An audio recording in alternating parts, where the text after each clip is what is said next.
Sempena Hari Guru kemarin, saya telah membaca satu artikel ni. Pemuda dedah gaji guru kontrak buat di Indonesia buat ramai terkejut betul. Ramai guru-guru Malaysia terkejut apabila mendengar pernyataan ini. Sebab apa? Di Malaysia, kalau guru honorer ini dipanggil guru sandaran, iaitu menggantikan guru-guru yang bercuti bersalin ataupun guru belum datang, ataupun bagi mencukupi guru-guru untuk mengajar subjek-subjek tertentu.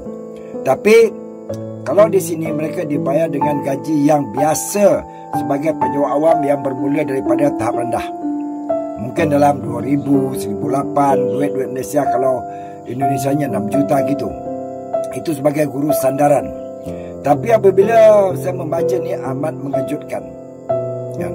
Kenapa guru honorer di Indonesia sebegitu murah?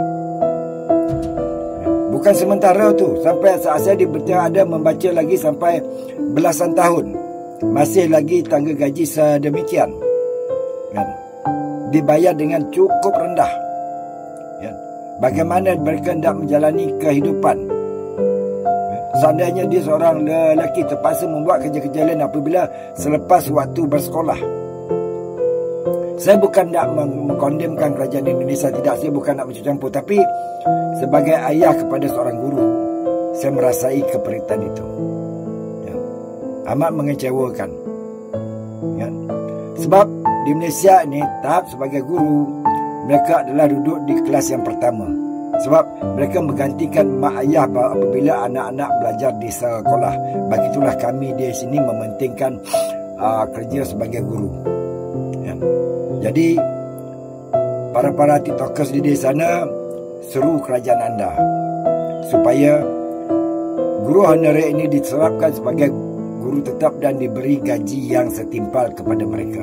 Memang agak merasa kasihan, kami di Malaysia merasa agak kecewa dengan apa yang berlaku terhadap guru-guru di sana. Jadi bagaimana guru honorer ini hendak menerapkan mata pelajaran kepada anak-anak dengan sebaik mungkin, selain daripada memikirkan keadaan rumah, keadaan di rumah, apa perlu dibeli, keadaan untuk menyara hidup. Sebab apa? Mereka, keuangan mereka terhad.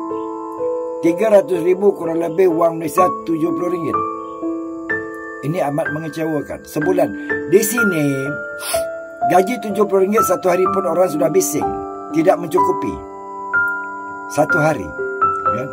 Itu tidak heran ada rakan-rakan saya pernah menceritakan kepada saya mereka adalah guru di sana, guru honorer, guru sementara, tetapi tidak boleh menampung kehidupan. Jadi ini amat mengecewakan. Saya terkejut apabila mereka menceritakan mereka kelulusan ini dan mengajar di satu sekolah dasar, tetapi kerana pendapatan tidak mencukupi, mereka mengambil keputusan untuk bekerja sebagai tenaga kerja Indonesia di Malaysia. Ya, itulah hakikat dia dunia ini. Pada guru-guru semua saya ucapkan, jangan berputus asa. Teruskan perjuangan anda.